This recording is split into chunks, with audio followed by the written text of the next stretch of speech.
Thank you very much, Viveka. I'm very thrilled to be here. I love Salamanca.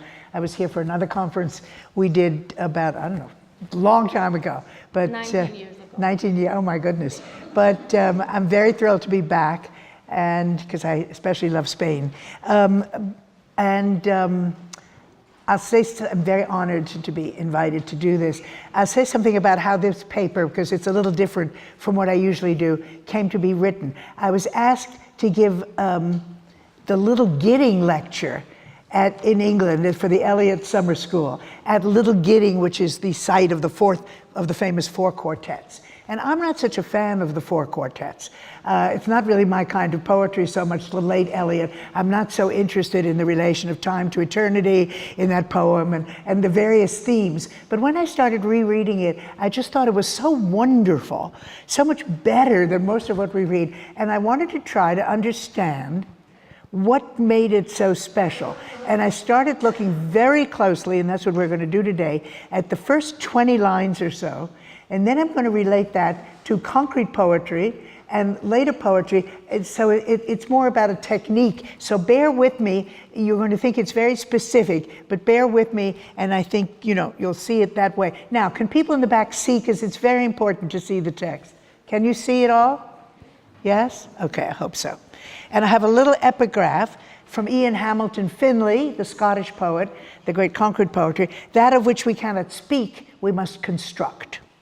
Of the four poems that comprise T.S. Eliot's four quartets, Little Gidding evidently gave Eliot the most trouble. 5 typed drafts sent to John Hayward, plus 13 typescripts of part of the whole poem. But it was also the poet's personal favorite.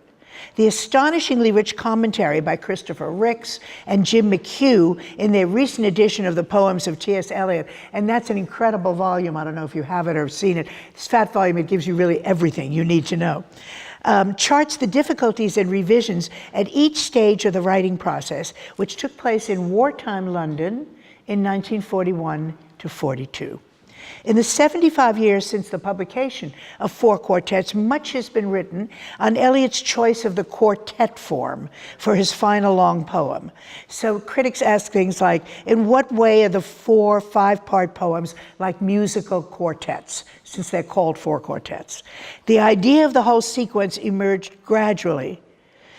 Eliot remarked in a letter of 1949, I should say during the composition of East Coker. Certainly by the time the poem was finished, I envisioned the whole work as having 4 parts, which gradually began to assume, perhaps for the convenience sake, a relation to the 4 seasons and the 4 elements. And in the music of poetry, he notes this: the use of recurrent themes is as natural to poetry as to music.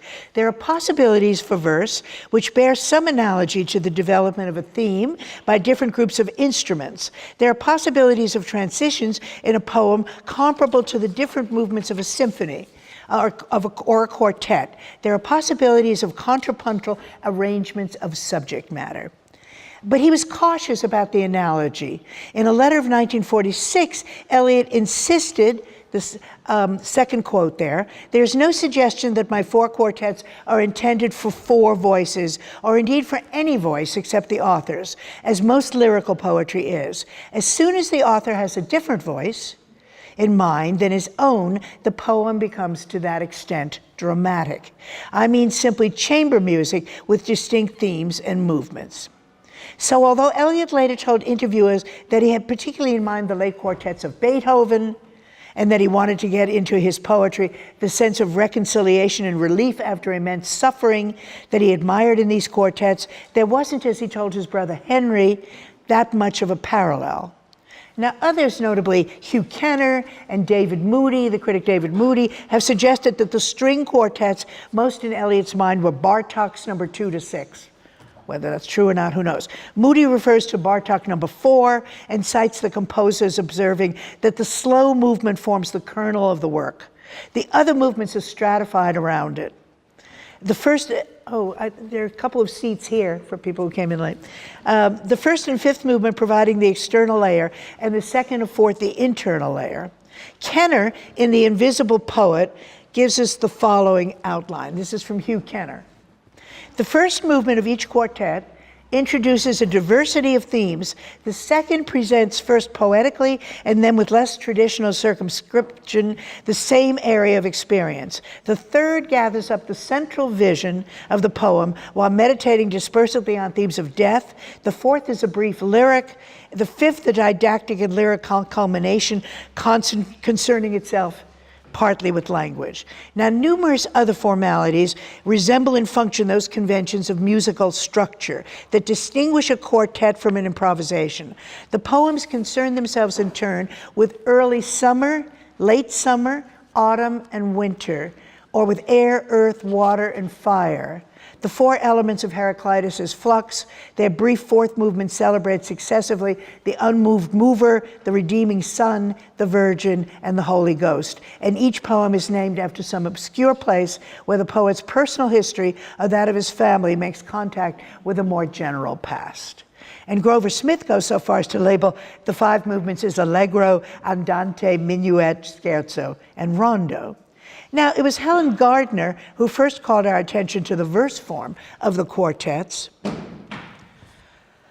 As in the first part of The Wasteland, the norm to which the verse constantly returns is the alliterative fourth stressed line. The alliterative line, for those who don't know, comes from Middle English. In a summer season when I lay sleeping. It means you have four stresses per line. Never mind how many syllables. You can have more syllables, it's not directly metrical. Four stresses per line, usually with a caesura, a break in the middle.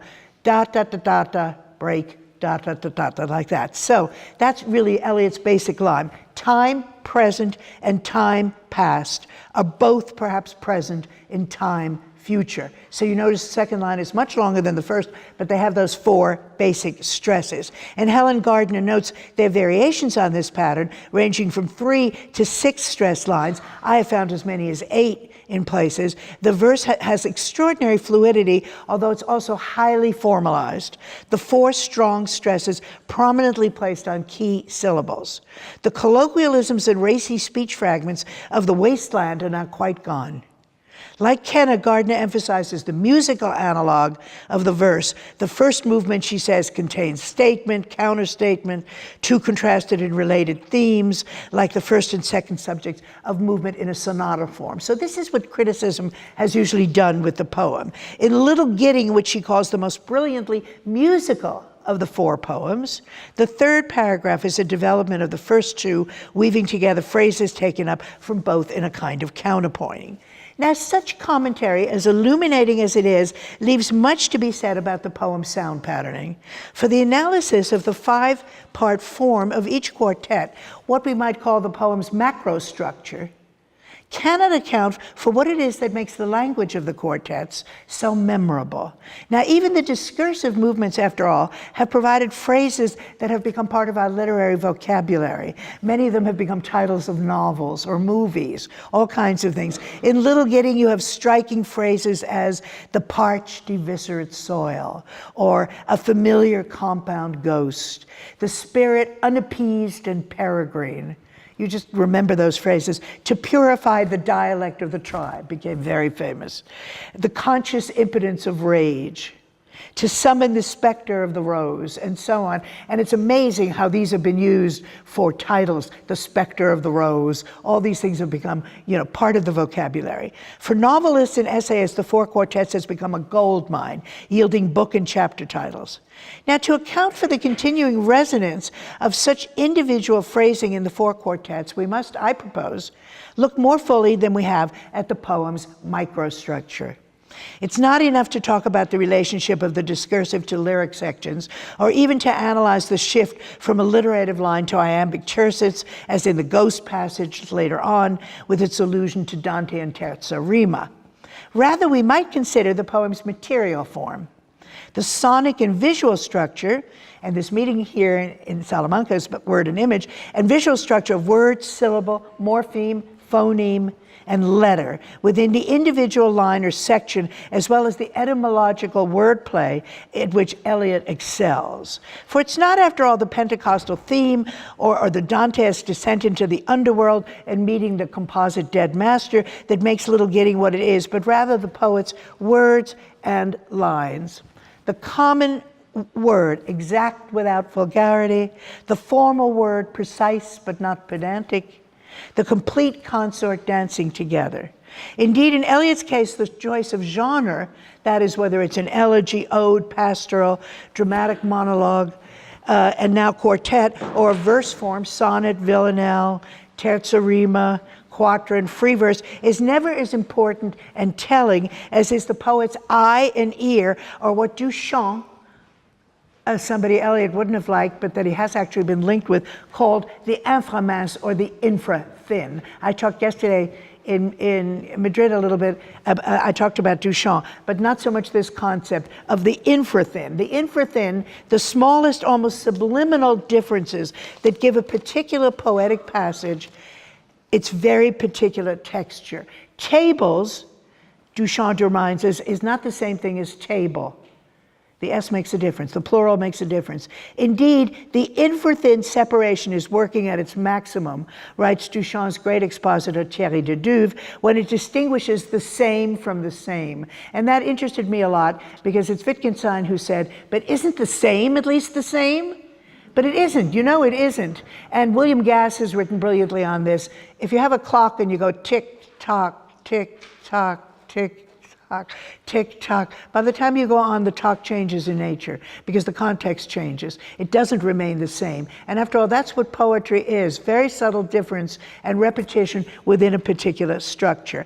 Eliot himself suggests as much. In the use of poetry and the use of criticism, Matthew Arnold is criticized for being insufficiently sensitive to what Eliot called the auditory imagination, namely the feeling for syllable and rhythm penetrating far below the conscious levels of thought and feeling, invigorating, first quote there, invigorating every word, sinking to the most primitive and forgotten, returning to the origin and bringing something back, fuses the old and obliterated and the trite, the current and the new and surprising, the most ancient and most civilized mentality. The music of a word, Eliot remarks, in the music of poetry, second quote up here, that dates from 1942, also during World War II, is, so to speak, at a point of intersection. It arises from the relation first to the words, immediately preceding and following it, and indefinitely to the rest of its context. And that relation, as he has been at pains to say in the use of poetry, need not be fully conscious. My theory of writing verse, the third quote, he tells Stephen Spender, is that one gets a rhythm and a movement first and fills in with some approximation of the latter. So you start with rhythm and the words fill in, and rhythm in a sense comes first. Now, whether or not this is the case, Eliot understood the poetic principle too often ignored in our own much more informal climate, namely that the sound and look of a poem's words, heightened by its linear structure and repetitions, is not just some accompaniment to the conveyance of ideas and feelings. In poetry, observes Roman Jakobson in his famous 1960 essay, Linguistics and Poetics, any conspicuous similarity of sound is evaluated in respect to similarity or a dissimilarity of meaning. And the Brazilian poet, who I'm very fond of, Haroldo de Campos, who's written some wonderful poems, but also is a very fine theorist, and says, whereas for the referential use of language, it makes no difference whether the word astre, using French now, astre, star, can be found with the adjective désastreux, disastrous. We don't think of star going with disastrous in normal conversation, do we? And the noun désastre, disaster. For the poet, this kind of discovery is of prime relevance. And he takes as his example from Mallarmé and Baudelaire, and the latter, I'll give you an example, has this example in the great poem Le Voyage. I'm sorry to give you a French example, I wish I could do it in Spanish, but I can't. And this is from Le Voyage, one of Baudelaire's great poems. I gave it to you in English too. Nous avons vu des astres et des flots, nous avons vu des sables aussi, et malgré bien des chocs et d'imprévus désastres, nous nous sommes souvent ennuyés comme ici.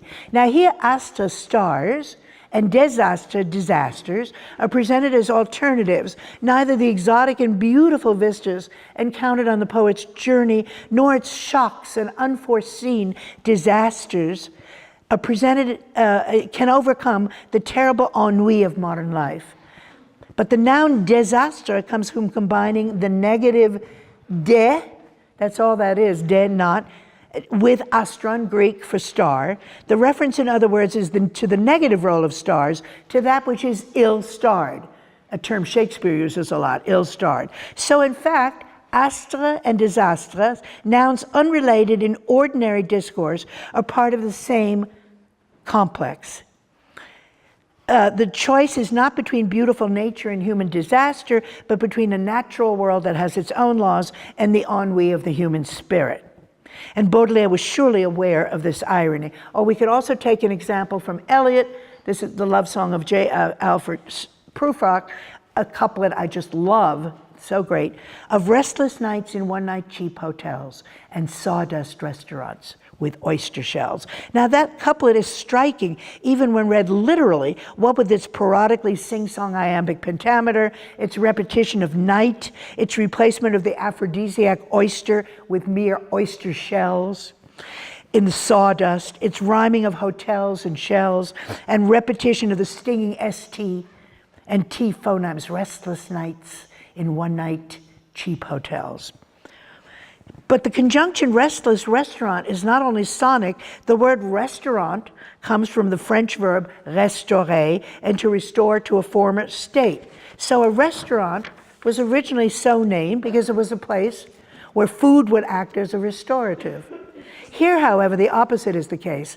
The phrase sawdust restaurants reinforces the tone of restless nights of the preceding line, the very opposite of restoration. No other word will do. If we replaced restaurant with, say, bistro or cafe, you would lose the whole thing. Think of that. Of restless nights in one-night cheap bistros and sawdust restaurants, you ruin the whole poem when you do that. You lose it all. So Eliot was aware of every word, and he chose these words very, very carefully. The more austere style of four quartets would seem to get less prominence to wordplay, pun, paragram, and intricate sound structure than the early work, but I believe the opposite is the case. So in what follows, now I hope we'll be able, wait a minute, sorry. Yeah, wait a second, yeah. So I have here just the first 20 lines for you. And I'll begin with, this is what Eliot scribbled on a pad when he started writing the poem. Winter scene, May, lyric, air, earth, water, end. And that little symbol is just a symbol of an and, was like the ampersand. Demonic fire, the inferno. They vanish, the individuals, and our feeling for them sinks into the flame which refines. They emerge in another pattern, recreated, reconciled, redeemed, having their meaning together, not apart, in a union which is of beams from the central fire, and the others with them contemporaneous. Invocation to the Holy Spirit. So that was Eliot's first note for the poem. Now, Little Gidding is Eliot's Pentecostal poem, the initial movement detailing the dazzling fire reflected as the sun touches the ice of a winter afternoon, the emblem of the Holy Spirit as it descended upon the apostles in the brief epiphany of a midwinter spring. Pentecost represents for Eliot the passage of the separate individual into a union, a moment of meaning together, not apart. Consequently, part one of Little Gidding introduces a sudden and momentary intimation of communion. Little Gidding is the place, it's a church and the churchyard in the north of Cambridge, of the religious community. I won't go into all that for the purposes here. A sudden and momentary intimation of communion, the coming together so difficult to achieve, which will not occur until part 5 of the quartet. Now I'm going to read to you the 20-line opening verse paragraph. I hope you can see it at least a little bit. I know this is fainted because I've got so much on a slide. Midwinter spring is its own season, sempiternal, though sodden toward sundown. Suspended in time, I put in the stresses for you, the stresses and the caesura. Suspended in time between pole and tropic, when the short day is brightest with frost and fire. The brief sun flames the ice on pond and ditches in windless cold that is the heart's heat. reflecting in a watery mirror, a glare that is blindness in the early afternoon, and glow more intense than blaze of branch or brazier stirs the dumb spirit. No wind but Pentecostal fire in the dark time of the year. Between melting and freezing, the soul sap quivers. There is no earth smell or smell of living thing. This is the springtime, but not in time's covenant. Now the hedgerow is blanched for an hour with transitory blossom of snow, a bloom more sudden than that of summer, neither budding nor fading, not in the scheme of generation. Where is the summer, the unimaginable zero summer? Now we should note to begin with that the memorability of this passage is not a function of the radical treatment of syntax or imagery. The syntax is largely straightforward, not particularly difficult. The fractured noun phrases of the wasteland or the incomplete clauses of Ash Wednesday are not here. The first declarative sentence is followed by adjectival modifiers in lines 1 to 3. Midwinter spring is its own season, sempiternal though sodden towards sundown. So the syntax is not difficult. And then you get a propositional temporal phrase modified by a prepositional phrase, participial one. Further declarative sentences follow. The verse paragraph culminating in the direct question of lines 19 and 20, where is the summer, the unimaginable zero summer?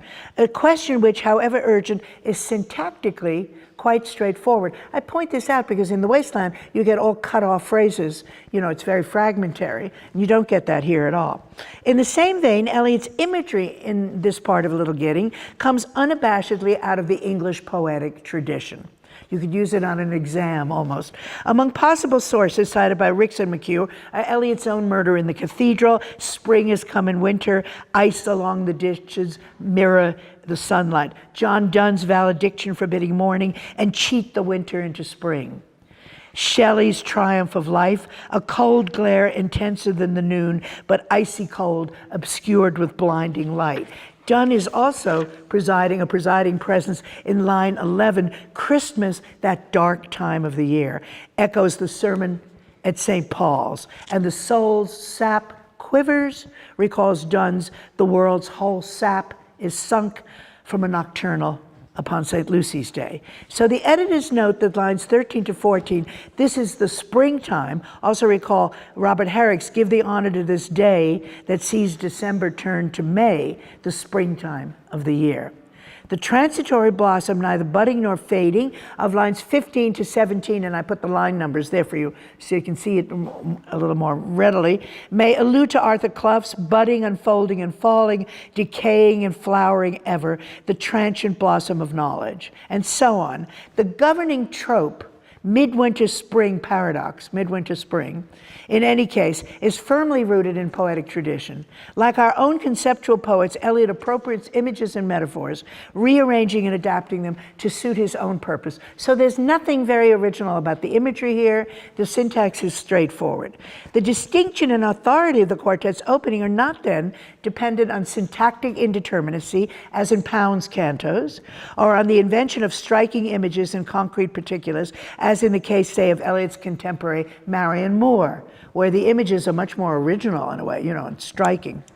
Rather, it's the figure of sound that takes center stage. Helen Gardner has noted the subtle variations in the alliterative four-stress line throughout the quartets, but it's worth remarking further that a key passage like the one in lines 9 and 10, for instance, which introduces the Pentecostal fire by name, introduces secondary stressing and caesura, and where almost every syllable is found. And I highlighted here, I just bolded when sounds repeat, the repetition of sounds, and glow more intense than blaze of branch or brazier stirs the dumb spirit, no wind but Pentecostal fire. Now here the clusters of sounded monosyllables. I realize this is hard in a foreign language, even if you're Americanist. I know, you know, that it's not as familiar as it is, of course, when English is your native language, but still, you'll get the point. Here, the clusters of sounded monosyllables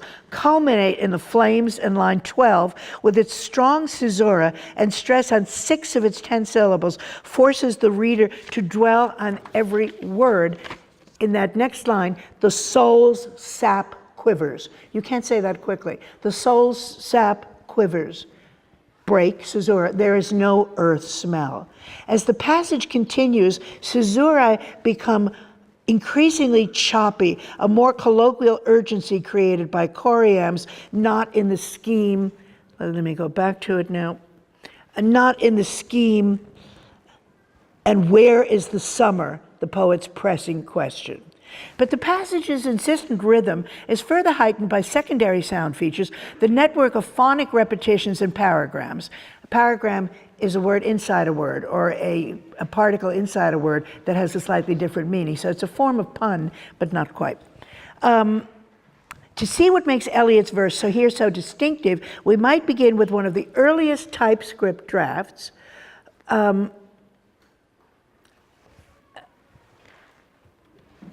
And this was it. At the day's end, suspended in time between cold and heat, which becomes pole and tropic. I'll talk about that in a minute. When the short day is lightest, ice and fire, which is going to become when the short day is brightest with frost and fire. Windless cold, that is the soul's heat. The short sun flames the ice on ponds and ditches, not melting but making a watery film of light, reflecting in a watery mirror a glare that is blindness in the early afternoon, which is an interesting change. And fire more intense than that of branch or brazier warms the animated spirit, which is going to become stirs the dumb spirit. Warms the animated spirit, no wind but Pentecostal fire in the dark time of the year, between melting and freezing, the soul's sap quivers. Now, there are no revisions for the next few lines, and then a little further down, we get, for line 14, glitters for an hour, we'll go back to that, what the change is, with transitory blossom of snow, a blue more sudden than that of summer, neither budding nor fading, not in the scheme of generation. Where is the summer, the unimaginable summer beyond sense, the inapprehensible zero summer, which, will become where is the summer, the unimaginable zero summer. Now, Eliot took great pains, as you can see, revising these drafts. Line 5 and 6 here, line 5 and 6 were soon to be reversed, but that transposition is only one of many changes. Midwinter summer, for starters, became midwinter spring.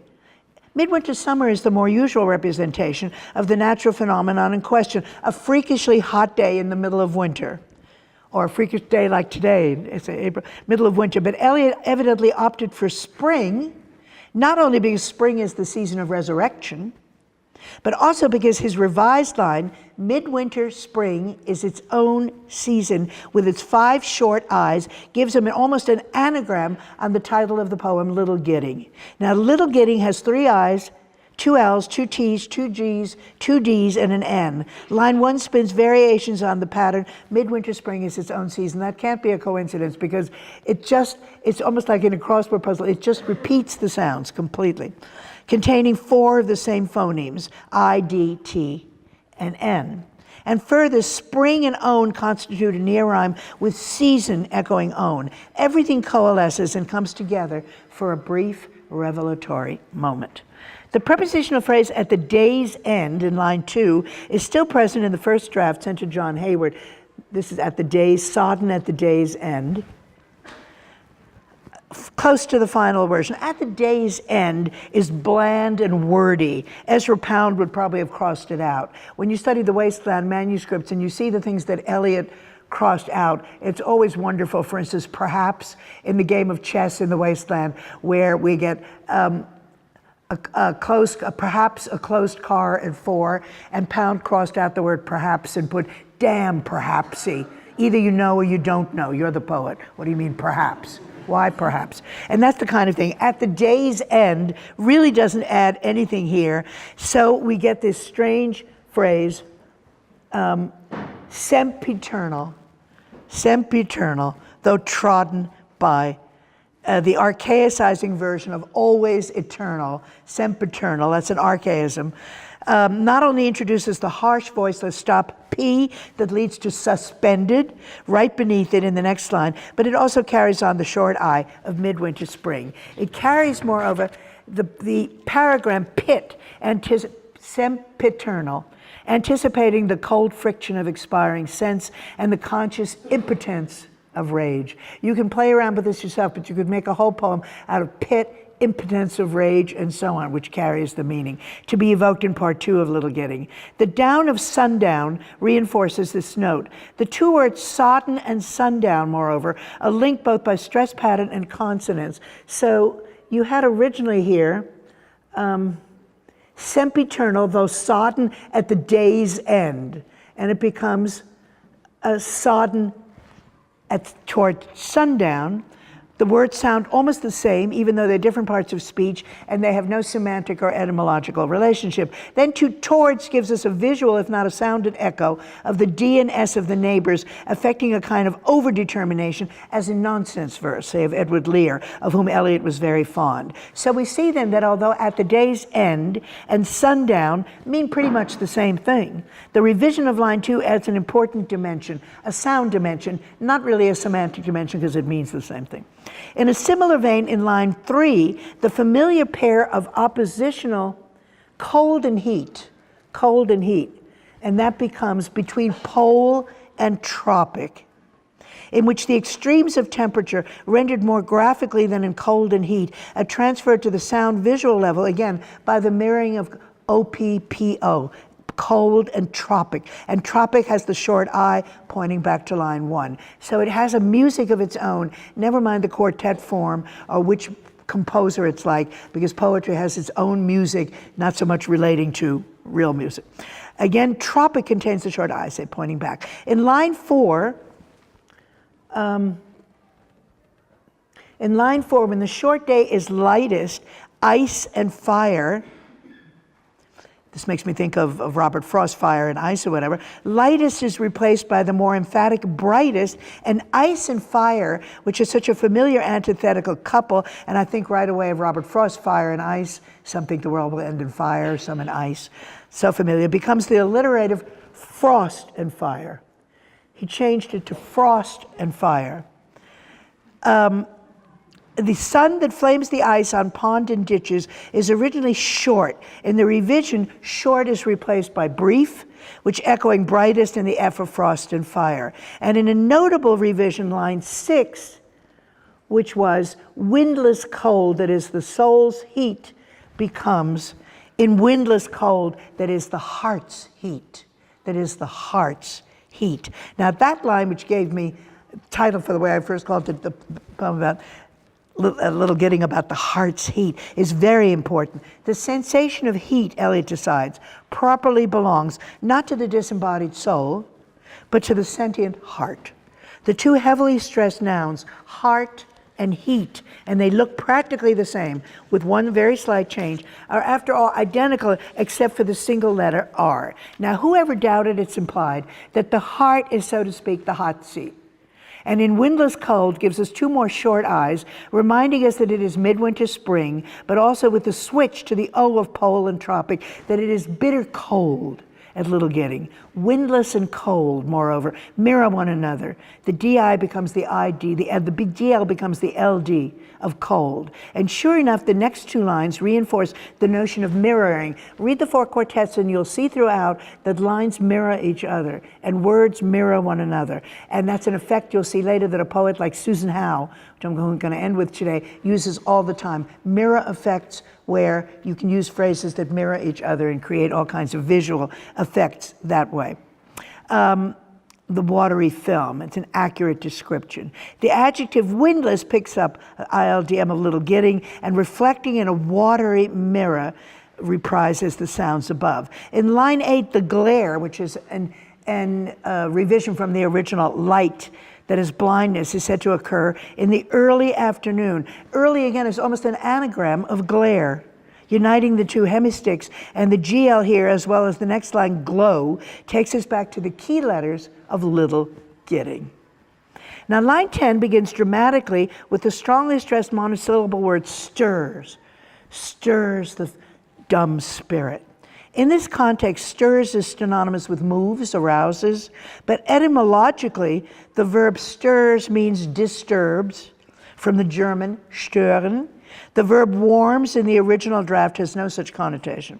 Eliot chose stirs, I believe, because the religious experience he is describing is disturbing, arousing the spirit, that is at this point not yet animated as in the first draft, but dumb. And the alliterative link between stirs and spirit, the latter word sharing all but one of its consonants, P, creates an indelible link. The brevity of the epiphany is emphasized. Between melting and freezing, the soul's sap quivers. Soul's sap has a slightly Yeatsian ring, soul clap its hand and sing, and louder sing in Sailing to Byzantium. But quivers is striking in its delicacy, its reference to barely imperceptible movement between freezing and fire. Given the heart's heat portrayed 6 lines earlier, the soul does not shake or tremble, it merely quivers, with the short L as well as the ER of Midwinter Spring. The verb stands out both because of the line's rhythmic curve, the soul's sap quivers, with its 3 strong stresses and alliteration of S's, but also because it introduces something new in the form of the poem's first Q. We haven't seen Q, the letter Q before, and V. Surely quiver is a key word in this poem, signaling as it does the most momentary, the most infrathin, in Duchamp's terms, of moments when a sudden visitation of the Holy Spirit is felt. The auditory imagination, let's recall, is defined by Eliot as the feeling for syllable and rhythm penetrating far below the conscious levels of thought and feeling, invigorating every word. One cannot prove that Eliot consciously chose to produce the dense verbal sonic visual structure I have been describing, but the draft suggests that in fact he did revise words and phrases in the interest of sonic and visual density as well as semantic subtlety. The passage's basic meaning, after all, is not appreciably affected. At the end of the opening paragraph, we get, "Where is the summer, the unimaginable zero summer?" In all typescripts except the last, the summer was defined as beyond sense, the inapprehensible. Not only zero summer on the model of 0 hour, the term designating the feared but necessary moment or season of truth, a late addition, but unimaginable is much more striking, I think, than inapprehensible, which is sort of awkward word, and unimaginable, again, the U and M echo summer, and thus suggesting that the unimaginable can in fact be imagined. Indeed, as the transitory blossom of spring snow, a bloom more sudden than that of summer, fades, the lightly extended eyes of midwinter spring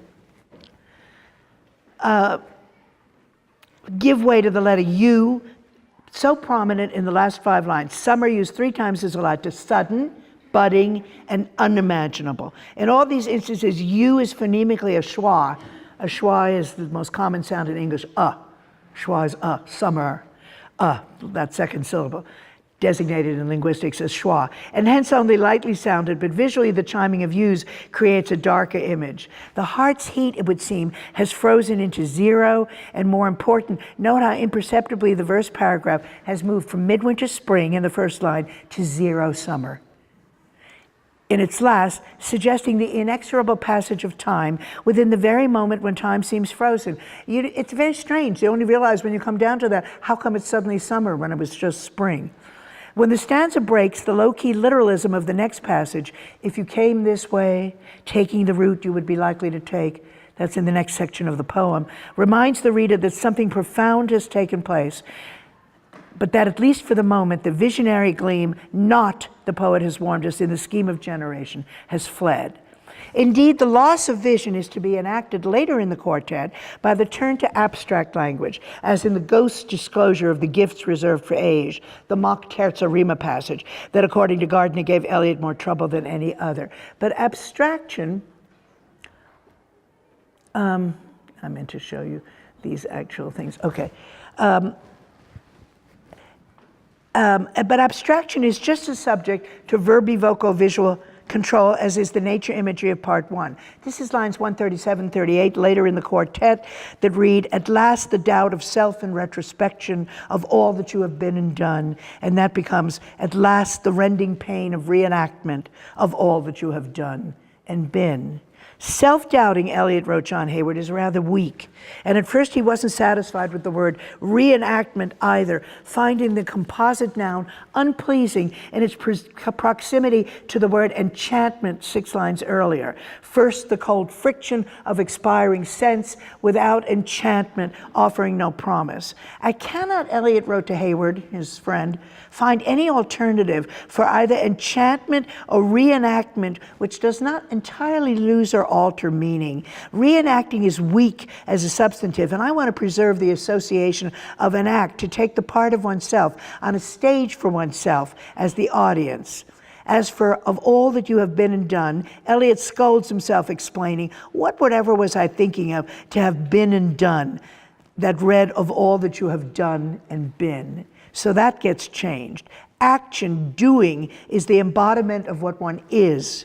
The phrase had to be reversed. And then the conventional doubt of self and retrospection becomes the rending pain of reenactment, where the prominent consonants of rending, reenactment make sharply visit the painful humiliation of acting out for oneself as the audience what one has suffered. The gerund, reenacting, Eliot suggests, is too weak for what has not been a temporary process, but a condition, and so the ment suffix is necessary, even if reenactment is a slightly awkward echo of enchantment. Every word must count, not as concrete image, as the early Pound would have had it, but with respect to semantic precision as well as memorability. Eliot thought that was very important. Creating iambic pentameter is not in itself the problem. The original passage did that as well. But the figure of sound must work on the micro level for each line.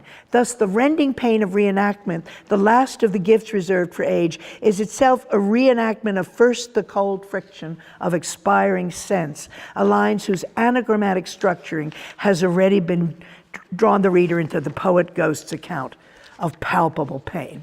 Okay, now change from this a little bit. This next part is called the code of the look of flowers that are looked at, line from Eliot. Eliot has never, so far as I know, been considered as a precursor of concrete poetry. Unlike Pound, whose representative canto page is designed as collage, where spatial layout is central to the meaning and includes such visual symbols as the Chinese written character, Latin and Greek citations, phonetic spelling, and commercial abbreviations such as dollar signs. In Pound, a representative Eliot passage looks normal enough, what with its justified left margins and use of capital letters at the beginning of lines. The Eliot exception, of course, was the wasteland. Here, from the fire sermon, layout became very important, as in the hurry up please, it's time passage, or here, the climax of the fire sermon with its references to Augustine and the Buddha, to Carthage, then I came, burning, burning, burning, burning. O Lord, thou pluckest me out. O Lord, thou pluckest, burning. So in the wasteland, he will use that kind of visual layout. He doesn't use that. In the 4 quartets seem more conservative, but they're not really because the sound structure is so complicated. The visual sonic design of the wasteland owes much to Pound's revisions. An example is line 60, original terrible city I have sometimes seen and seen, which Pound crosses out and replaces it with the famous line, unreal city. That's enough. You don't need, I have sometimes seen and seen. And I think that's one of the greatest lessons we can have in poetry. Whenever I read most poems in most magazines, I want to cross out half the lines because there's just much too much. You don't need all that in poetry. I came down and then I went up and then I looked at this. Why do we need all this language? You don't need it. And Pound really knew that, and that's what he did to Eliot. Leave it out. Unreal city. You don't need to say, terrible city I have sometimes seen and see, We get the point, in other words, right? Now, four quartets avoids fragmentation in favor of a more traditional lyric and discursive form. And however widely later poems from W.H. Auden to John Ashbery have drawn on Eliotic themes and phrasing, Little Gidding is generally viewed as an ending rather than a beginning, and hence a monument to modernism rather than a poem that looks ahead to post-World War II poetics. Perhaps, however, the sense of an ending associated with the quartets is the result of looking for the Eliot legacy in the wrong place. The true heirs of that legacy, even if they were not fully conscious of it themselves, were the new visually oriented poets of the post-war, including such American objectivists as Louis Zukofsky and Lorene Niedecker. Lorene Niedecker, who's a poet who uses sound in brilliant ways in her short little poems. I don't know if you know them. As well as the concretist from the Scottish Ian Hamilton Finlay and the English Tom Rayworth, to such concretist conceptual poets as Susan Howe, and I don't have time, but Craig Dworkin is another one. These are poets for whom the expressive first-person lyric has given way to an emphasis on the poetic how, experimenting with sound figures, visual constellations, paragrams, and etymologies, so as to emphasize the materiality of poetry rather than its subject matter. I can't agree, Finley wrote to the Austrian concrete sound poet Ernst Jandl in 1994, that just any poem defines itself as art. On the contrary, almost any Scottish poem of the present is offered to one as a comment on life, an aid, an extension. We get inane critical remarks like X has something to say, which actually means X's poems are crammed with jargon about politics, hunger, Scotland, the love life of so-and-so, or whatever. The notion that something to say is actually a modulation of the material scarcely enters anyone's head. The concrete poets, to the contrary, and related experimental poems, Finlay adds, regarded language itself as rhetorical. Now, this is not the place to discuss the complex relationship of Eliot's verbal visual structures to those of his heirs, but I'm going to give you a few telling examples to see the legacy of a poem like Little Gidding. Whoops, sorry. That's a Finlay concrete poem, and of course they're not so reproducible when you see them on cards, and they're also up on big posters often on the wall, and they've been done on glass and so forth. But this looks easy, and people often say, oh, concrete poetry, anybody can do it. Try it, not so easy. This poem is called Ring of Waves, and it was originally made for the 1968 series, the Blue and Brown books, no doubt an oblique homage to Wittgenstein's Blue Book and Brown Book. I can't believe that's a coincidence, where the language game is first defined. These were first published as a folio calendar by Jonathan Williams for the Jargon Press. Ring of Waves was the July entry. I'm not quite sure why it was for July, but it's for a calendar. Ring of waves, row of nets, string of lights, row of fish, ring of nets, row of roofs, string of fish, ring of light. Now, to read this little nature poem, seemingly so childishly reductive, in the context of the first 6 lines of Little Gidding is revealing. Eliot's vocabulary is much more complex and more abstract than Finlay's, and his nature imagery, unlike Finlay's, is clearly symbolic. But just as Midwinter Spring is its own season, allows short I's and ST's and D's to encapsulate the look and sound of the poem, and just as Tropic mirrors pole and frost and fire point to the brief nature of the sun's flaming, so Finlay's unassuming stanza, made up of 8 successive noun phrases, uses sound and visual representation to create an epiphany that recalls Eliot's Midwinter Spring. The poem has 10 monosyllabic nouns. One of them, ring, used 3 times, and 4 others, row, nets, string, and fish, used twice. They're each modified by the prepositional phrase as. The nouns are printed in green, the prepositions in blue.